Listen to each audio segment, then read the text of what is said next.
किसी का ठिकाना नहीं होता है कि अपनी कर्म करते हुए ऐसे ऐसे संत महात्मा के दर्शन हो जाते हैं। साथ संगत जी, अभी के युग में इतनी टेक्नोलॉजी बढ़ गया है, इतनी व्यवस्था बढ़ गया है, इतनी रोड, इतनी टेक्नोलॉजी बढ़ गया है कि संसार में कोई चीज दुर्लभ नहीं, लेकिन सबसे बड़े दुर्लभ है संत महात्मा। और दास को अपना कर्म करके ऐसे ऐसे संत महात्मा के दर्शन हो जाते हैं। साथ संगत जी, आज आप कहीं भी जाइए, आप देखिएगा जिस तरह दास अभी जो है होटवार जेल में सुपरवाइजर का ड्यूटी कर रहा है, वहां 4,500 जो है कैदी है, बड़े बड़े घर के, बड़े बड़े ज्ञानी, बड़े बड़े धनवान है। क्यों है? उसको जो पूछते हैं, किसी को बच्ची की लड़ाई है, किसी को भाई की लड़ाई है, किसी को पड़ोसी की लड़ाई है, ऐसी ऐसी बात है, आप दंग रह जाइएगा। लेकिन यहाँ इस सभा में क्या होता है, अभी आप देखेंगे एक छोटे छोटे बच्चे का कितनी भाव से आते हैं, नमस्कार करते हैं, कितनी सुंदर बात बोलते हैं, मन होता है बच्चे से बारंबार बात करते रहे। लेकिन अभी संसार में आप देखिए, किसी को पुत्र नहीं है, दुखी है, लेकिन किसी को पुत्र है इसलिए दुखी है, ये भगवान ऐसी पुत्र क्यों दिए। किसी को पुत्री नहीं है, बहुत दुखी है, किसी पत्नी से दुखी है। कोई किसी को पड़ोसी नहीं है तो ललायत है, ये भगवान हमको ऐसी जगह पर दिया है जहाँ कोई अड़ोसी पड़ोसी नहीं है, कोई पड़ोसी से दुखी है। इसका एक ही कारण है कि सबको जो है सब चीज है, लेकिन बाबा की कृपा नहीं। अभी आप सुन रहे थे, एक बच्ची बहुत सुंदर बात बता रहे थे कि ये कभी मत सोचिए हम है तभी कोई चीज होगा, हम है तभी कोई कराने वाले कोई है। आप एक ही चीज है, उसकी जो है छत्र छाया में रहिए, आप अपने आप बच जाइएगा। इस तरह भी जो है बच्ची बहुत सुंदर बात कर रहे थे। भगवान हनुमान जी जब लंका में गए तो देखते हैं कि सीता जी अकेली है, एकदम अकेली है वहां, और रावण इतनी बड़ी जोधा है, तलवार लेकर उसको मारने के लिए आया है। हनुमान जी सोचा इसको तलवार छीन करके अभी इसको काट दो, लेकिन फिर कुछ सोच ही रहे थे कि हनुमान जी देखता है उसकी पत्नी जो रावण की पत्नी है उसको जो है रोक लिया है, उसको अंदर समझाया। कहने का भाव जो है आप इसके कृपा पर रहिए, सब चीज करवा देगा। और फिर बहुत अच्छी सुंदर बात बताए कि हनुमान, एक त्रिजटा नाम की राक्षसी थी, वो कहती है, सब आदमी जब डराने लगे सीता जी को तो कहते हैं कि मैं सपना में देखा हूं एक बंदर आकर के पूरे लंका को जला दिया है। हनुमान जी सोचने लगा, हम इसका संकेत हमारी तरफ हो रहा है, लेकिन मैं कहां से तेल लाऊं, मैं कहां से कोई सामान लाऊं। लेकिन जब पकड़ा गया तो उसको जब मारने के लिए आया, लेकिन कहां से युक्ति आ जाती है। हनुमान जी कहते हैं कि भैया आप बहुत बड़े राजा है, दूत को नहीं मारना चाहिए, आप तो धर्म के परायण आदमी हैं, दूत को मारने से आपका अजस हो जाएगा, उसको अन्न दंड कोई दे दीजिए। लेकिन रावण को युक्ति आया है, इसकी जो है पूछ को मैं जला देता हूँ, जिससे इसको पूछ पर प्रिय होता है, दंड का दंड हो जाएगा और इसका जो है अभिमान भी दूर हो जाएगा। हनुमान जी हंसने लगे। देखिए अभी तो संकेत आया था कि लंका जलाने के लिए हम कहां से घी लाते, कहां से तेल लाते, कहां से अग्नि लाते, लेकिन दाता ने सब चीज पूरा कर दिया है, अब तो खेल ही करना है। कहने का ये भाव है कि आप दाता की कृपा से रहिए। आप देखते हैं दुनिया में इतनी जीव जंतु है, इतना चीज है, उसको कौन पालन पोषण कर रहा है। हम लोग छोटी छोटी बात के लिए ऐसे लड़ते हैं कि मारने के लिए मर्म मिट लेते हैं, और बाद में ये होता है जो दास देख करके आए हैं होटवार जेल में। कहने का भाव ये है बड़े किस्मत वाले हैं, बहुत अगले जन्म में कोई अच्छे कर्म किए थे, उसको ये चीज मिलता है। साथ संगत जी, आज की दुनिया ऐसा है, कहीं भी जाइए वहां जो है जिसके पास पैसा है, जिसके पास इज्जत है, जिसके पास बहुत बड़ी संपत्ति है, उसकी कद्र होती है। कहीं भी किसी जगह चले जाएंगे, इस दाता के दरबार में जो सबसे बड़े हीन है, जो सबसे बड़े नीचे वर्ग के लोग हैं, लेकिन भक्ति जिसके पास, उसका जो है यहाँ कबूल हो जाता है। साथ संगत जी, शिव जी कहते हैं पार्वती को, ये पार्वती संसार में सबसे तुच्छ जीव होता है गिद्ध, लेकिन ये दाता जो है गिद्ध पर वैसे कृपा किया है कि जो को बड़े बड़े को नसीब नहीं हुआ है। ऐसी चीज, ये दाता ऐसा है। रामचरितमानस में लिखा है, तुलसीदास जी कहते हैं, गिद्ध यधम खगे आमिष भोगी, गति दिन तहि याचत जोगी।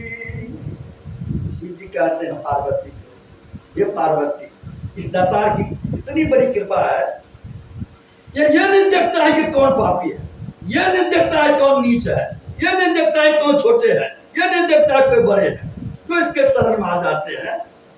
आप सभी जानते हैं गिद्ध सबसे नीची जाति के पक्षी होता है, गिद्ध अधम खट सबसे छोटी जाति होता है, नीचे वर्ग के होते हैं। और इतना ही नहीं, आमिष भोगी, खराब खराब चीज खाने वाले, लेकिन भगवान ने उसको ऐसे गति दी, गति दिन याचत जोगी।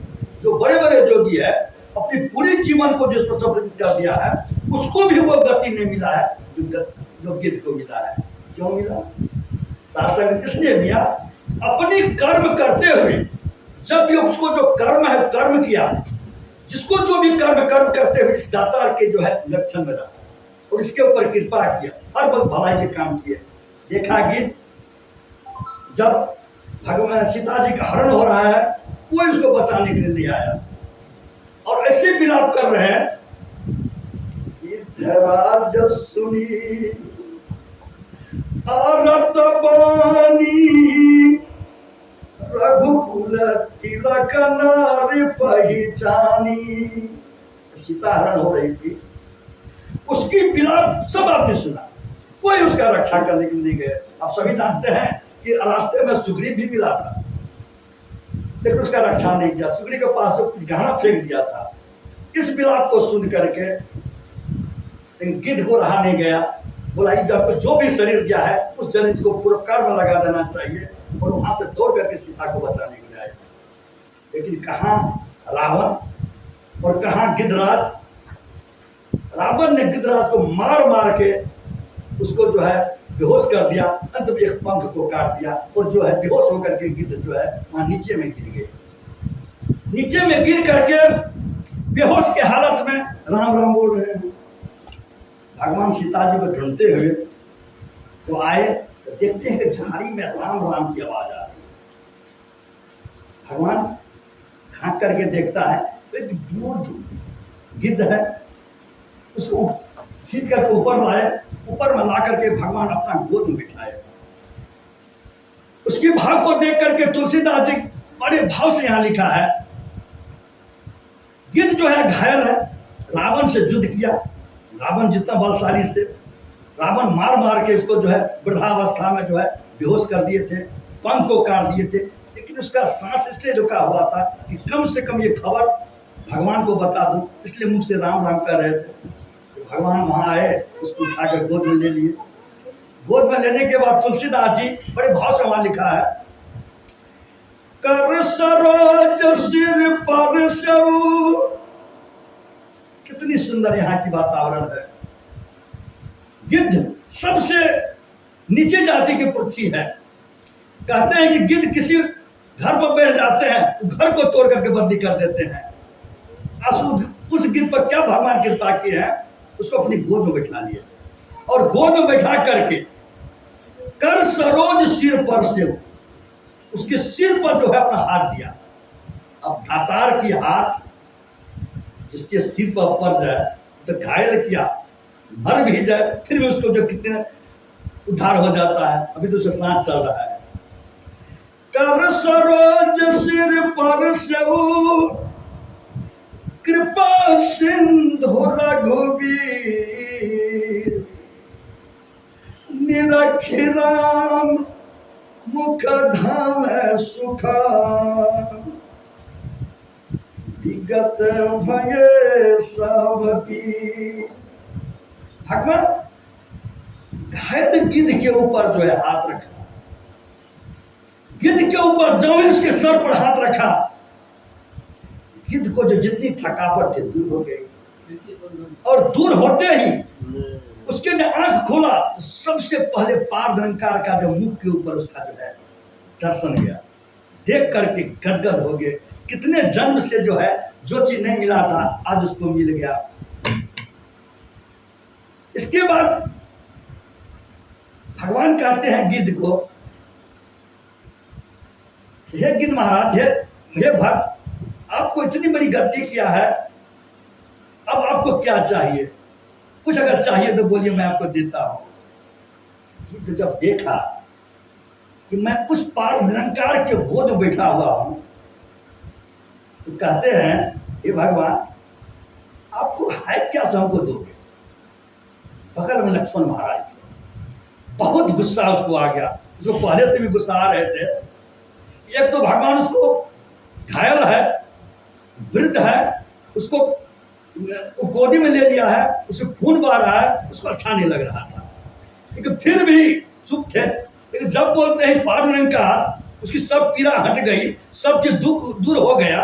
इसके बाद जब भगवान पूछते हैं आपको क्या चाहिए, तो बोलता है निरंकार, आपको है क्या तो हमको दोगे? लक्ष्मण को बहुत गुस्सा आ गया, उसका जो ओठ फटफट करने लगे। लेकिन भगवान समझ गए कि भक्ति के आध्यात्मिक बात सब नहीं समझ सकते। कहते हे महात्मा जटायु, आपकी बात लक्ष्मण नहीं समझ सके, इस लक्ष्मण को आप फिर समझा दीजिए, आप क्या कहना चाहते हैं?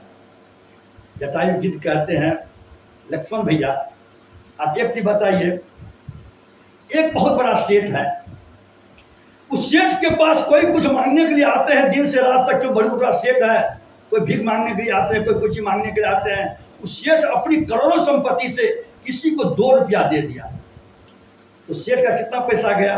2 ही रुपया गया ना। कोई जो है मंदिर बना रहे हैं, उसको जो है 1000 रुपया दान कर दिए, तो सेठ के अरबों संपत्ति में से उसकी 1000 गया, निकल गया। हाँ, अगर एक बताइए, अगर उस सेठ को कोई लड़का हो जाए तब क्या होगा? सेठ उसको दे या न दे, करोड़ों संपत्ति जो है उसके लड़का का अपने आप हो जाएगा। ये बात तो सही है। ठीक उसी प्रकार से मैं तो अधम थे, अधम से भी अधम थे, मुझको भगवान गोद में उठा करके अपना बना लिया है, इसकी जितनी संपत्ति हमको हो गया, अब उसके पास क्या बचा है? तब लक्ष्मण को जो है बड़ा आश्चर्य हुआ है कि भक्त की जो है इसकी कल्पना भी नहीं कर सकते हैं कि जब इसको दाता ही मिल गया है उसको कमी क्या रह गई है। फिर भगवान कहते हैं ये जटायु महाराज, अब ये बताइए आपके ऐसी गति कौन किया है? तो भगवान जटायु बड़ी सुंदर बात वहां बोले हैं। ऐसी बात जो है आपको तुलसीदास जी बड़े भाव से वहां लिखा है। जटायु कहते हैं नाथ दशानन, कितनी सुंदर बात है। उसको मार मार के भूत भगा दिया, कचुमर निकाल दिए, सबसे प्रिय चीज पंख है उसको काट दिया। लेकिन जब भगवान पूछते हैं कि आपको ऐसा गति कौन किया है, तो जटायु बोलते हैं नाथ दशानन।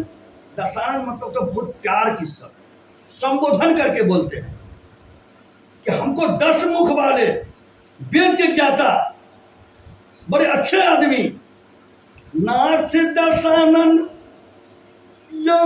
गति दिन्नी।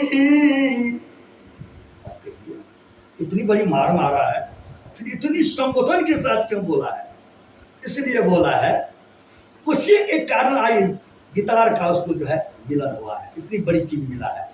अगर किसी के कारण अगर आपको कोई चीज मिल जाए, बहुत बड़ी चीज, जिस तरह दास तो फौजी आदमी है, उसी में जाति के हम लोग ज्यादा वहीर है। जब भी भटक जाता हूँ तो हमारे महात्मा जी ठोक ठोक करके रास्ता बनाने की कोशिश करते हैं। तो कहने का बात बोल है गुरु से बढ़कर कोई चीज नहीं होता है। ठीक आज वही प्रकार से बोलते हैं कि नाथ दशानन यह गति दिन, हमको जो है दशानन जो है ये हमको गति दिया है। अभी तो उसको बोला दशानन, लेकिन फिर आगे बोलता है नाथ दशानन यह गति दिन ही त्यही खलसुता हर लिन्ही। लेकिन वो दुष्ट जो है, खल मतलब दुष्ट, पहले तो उसे संबोधन किया, लेकिन वो दुष्ट एक गलत काम किया है, सीता को हर कर वही ले गया है। तो कहने का भाव यह है अगर किसी के भाव से, किसी के द्वारा कोई भी अधम है, कोई भी पढ़ा लिखा नहीं है, किस वृद्ध है, बच्चे है, छोटे है, अगर उसके आपको ज्ञान हो गया तो छोटा नहीं होता है। सभी जानते हैं कि देवभूति जो है, कपिल देव भगवान उसके पुत्र थे, 5 वर्ष की अवस्था में थे, उससे ज्ञान लिया था। कर्दम ऋषि जो है अपना पुत्र कपिल देव से ज्ञान लिया था, छोटा बच्चा है। यही कारण है कि आप सब देखते होंगे कि अभी जो एक रोज की बात है, एक बहुत बड़े महात्मा थे, पढ़े लिखे थे, हमारे साथ सत्संग में जाते थे। बड़े अच्छे उसको लगा यहाँ के व्यवहार, यहाँ आने के बाद किसी को ये पता नहीं चलता है कि कौन कहाँ के रहने वाले हैं, कौन किस जाति के हैं, कौन क्या है, कोई पता नहीं चलता है। बहुत अच्छे उसको लगा, हमारे साथ जाते थे। बोलता है कि आपके सब चीज़ एक बहुत अच्छे हैं, एक चीज़ जो है थोड़ा सा हमको अच्छा नहीं लगा। हमें क्या नहीं लगा कि जो है पिताजी जो है बच्चे का पैर पकड़ता है, बड़े आदमी छोटे का पैर पकड़ता है, छोटे बड़े का पैर पकड़ता है। तब उसमें बताए थे आप शास्त्र को देखिए कि आप उसको नहीं पकड़ते, उसमें जो निरंकार बसे हुए हैं उसको पकड़ते हैं। तब देवभूति की कहानी बताए थे और उसको जा करके रामायण में देखा, तब उसको ज्ञान हुआ और ऐसे भक्त बन गए, ऐसे भक्त बन गए कि कभी भी सत्संग नहीं छोड़ता। तो कहने का भाव ये है कि आदमी को ज्ञान की कमी है, अगर इसको पूरे पता चल जाते हैं इसको कोई गंवाना नहीं चाहते हैं। वहाँ जटायु महाराज की ऐसी हालत देख करके भगवान कहते हैं, ये जटायु आपने बहुत अच्छे काम किए हैं, इसलिए अगर आपको अभी जान कुछ चाहिए तो ले लीजिए। जटायु कहते हैं, हे भगवान ऐसी हमको गति मिला है, कहते हैं कि मरने पर जो भगवान अगर 10 नाम आ जाए मुंह में, राम आ जाए तो तर जाते हैं। आज तो हम ऐसे हमारे पर कृपा हुआ है, आप मेरे आगे बैठे हुए, अब हमको नहीं चाहिए, हमको मुक्ति चाहिए। भगवान वहां कहते हैं निज कृत कर्म, जैसा कि महाराज आप ऐसे कर्म किए हैं उसी से आपको जो मुक्ति मिल जाएगी। कहने का भाव जो है जो भी आपको कर्म मिला है उस कर्म को करते रहिए और भगवान के शरण नाम लेते रहिए। कोई भी कर्म हो, आप जानते कसाई तर गया वो समय वही मत देखिए। अब मैं फौजी आदमी हूँ, अब बोलेंगे कि हम सत्संग में जाते हैं, अगर दुश्मन को मारना है नहीं मारेंगे तो फिर भी हमको जो है वो फल नहीं मिलेगा जो मिलना चाहिए। जिसका जो कर्म है वो कर्म करना ही पड़ेगा। अभी आप जानते हैं, मान लीजिए हम लोग बॉर्डर पर है, अगर वहाँ कोई दुश्मन आ गया, हम लोग बाहर के हैं, हमको समझ में नहीं आया, वहाँ के कोई युवक आकर के हमारे बंदूक से अगर 5 आदमी को मार दिया, आप जानते हैं उसको क्या इनाम मिलेगा? उसको जाकर कोई बहुत बड़ी चीज मिलेगा? नहीं मिलेगा। उसको जाकर जेल में बंद कर देगा। वो काम तो बहुत अच्छे किए है लेकिन उसको परमिशन नहीं। अगर वही हम 5 आदमी को मार देंगे तो मेरी रैंक बढ़ जाएगा, क्योंकि हमको परमिशन मिला हुआ है। ठीक उसी प्रकार से अब भक्ति कितना भी कीजिए ठीक है, लेकिन जहाँ तक आप गुरु नहीं बनाइएगा तहाँ तक आपको जो है फल नहीं मिलेगा। आप कर्म कितनी फल, ठीक उसी प्रकार से जिस टाइम बॉर्डर पर है कोई बाहर से आकर के वही बंदूक लेकर के किसी को मार दिया, उसको जो है इनाम नहीं मिलेगा, जहाँ तक उसको उठाकर जेल में बंद कर देगा, क्योंकि उसको परमिशन नहीं है। कोई हम लोग को जिसको परमिशन मिला है, अगर एक आदमी को मार देगा उसको परमिशन मिल जाता है, उन्नति मिल जाती है। ठीक उसी प्रकार से भक्ति सभी करते हैं, लेकिन भक्ति के बाद जो है आप एक गुरु बनाइए। बिना गुरु का जो है आप जो है कर नहीं सकते हैं। और आप सभी जानते हैं अभी जो है हमारे माता सुविक्षा माता जी है, अभी के युग में इतनी ज्ञानवान, इतनी कम शब्द में ऐसी शब्द निकाल देते हैं, ऐसी तरह से देते हैं, शांति की इस तरह से हर जगह बांट रहे हैं। रात दिन जो है इतनी बड़ी भक्ति और इतनी बड़ी ज्ञानवान और इतनी बड़ी जो है सत्संग अभी तक बहुत आदमी बोलते हैं कोई नहीं कर सका। सब दिन जो है दौरे पर रहते हैं, हर जगह जाकर के अपनी शांति को बांटते रहते हैं। और हम लोग बड़े भाग्यशाली है कि हमारे गुरु जी है माता शिक्षा जी। आप सभी जानते हैं भगवान को जंगल हो गया था तो कुशलिया माँ के पास आई। कुशलिया माँ कहते हैं कि अगर पिताजी तो बोला है वनवास के लिए, लेकिन अगर माँ नहीं बोली है तो मत जाइए, क्योंकि माँ जो है पिताजी से 10 गुना बड़े। जो किए बल पितु आजसु दाता, ये पुत्र जब पिता का ही आज्ञा है तो जनी जहां हूं जानी बड़ी माता, तब आप मत जाइए मैंने, क्योंकि माता बड़े हैं। मैं तो नहीं बोला हूं, माँ तो नहीं बोली है। जो केवल पितु आदर्श ताता तो जनी जाहूं जानी बड़ी माता, माता को बड़ी जान करके नहीं चाहिए। जो पितु मातु कहे बन जाना तो कानन सत अवध समाना। तो माता पिता दोनों बोल दिया है जाने के लिए, तो जंगल जो है अब जो 100 अयोध्या के बराबर हो जाएगा। पितु बल देव मातु बल देवी खगमी गे चरण सरोह सेवी। अगर माता पिता दोनों बोल दिया है तो जंगल जो अयोध्या से बड़ा हो जाएगा और आपको कोई चीज कमी नहीं रहेगा। जितने पक्षी है, जितने वहां के जानवर है, सब आपकी सेवा करेंगे। बरभागी बन अवधय भागी जो रघुवंश तिलक तुम त्यागी। कहने का भाव ये है कि अगर पिताजी बोला है, अगर माताजी ने बोला है, आप नहीं भी जा सकते हैं क्योंकि माताजी के 10 गुना ज्यादा जो है महत्व है। ठीक उसी प्रकार से जो दास कहना चाहते हैं कि गुरु जो बड़े भाग से मिलते हैं और गुरु माता जो मिलते हैं तो भाग से भी बड़े भाग से मिलते हैं, कहने का भाव है। आज जो है हम लोग को ऐसी गुरु माता मिला है कि जो हर जगह जा करके, अब कोरोना की टाइम था, इतने लोग व्याकुल थे, कोई गेट नहीं खोलता था, लेकिन माता जी ने ऐसी कृपा किया कि अपने घर में बैठ करके वहाँ बैठे हुए रांची में, यहाँ देख रहे हैं हमारा महात्मा जी जो है प्रवचन कर रहे हैं, महात्मा जी हमको देख रहे हैं। देश विदेश के जितना भी महात्मा यहाँ बैठे हुए थे सब महात्मा के दर्शन हो जाते थे। घर में ऐसे लगता था कि अभी तो निराश हैं, 1 घंटा में ऐसे सत्संग के माहौल हो जाते थे। जो हम सभी आप जानते हैं कि विद्यापति को माता गंगा आए थे पानी पिलाने के लिए घर में, ये हम सुने थे। लेकिन माता शिक्षा जी घर घर में सत्संग करके सत्संग महात्मा से दर्शन हो जाते थे। कहने का भाव ये है कि हम लोग ज्ञानवान नहीं, ज्ञानवान सब है, लेकिन ज्ञानवान तब आपको अच्छा रहेगा जब किसी गुरु से मिल जाइए। और उस गुरु में भी माता शिक्षा के शरण में जो चले गए हैं, इससे बड़ा भाग्यशाली कोई नहीं है। ये नहीं बोलिएगा हम कह रहे हैं, वेद कह रहे हैं कि जितने भी चीज़ है, जो भी है, निरंकार पर टिका हुआ है। निरंकार आज से नहीं है, सब दिन से है, और जब से इसका उत्पत्ति हुआ तब से, नहीं भी हुआ तब से है, सबसे पुराना जो है निरंकार है। इसलिए वो बड़े भाग्यशाली है जो निरंकारी बने हैं, और इसी से संत महात्मा के दर्शन हो जाते हैं। दास इसी के साथ समय इजाजत नहीं दे रहा है, इसी के साथ दास जो है अपना विराम देना चाहते हैं। शास्त्रांग प्रेम और सत्कार से बोलिए।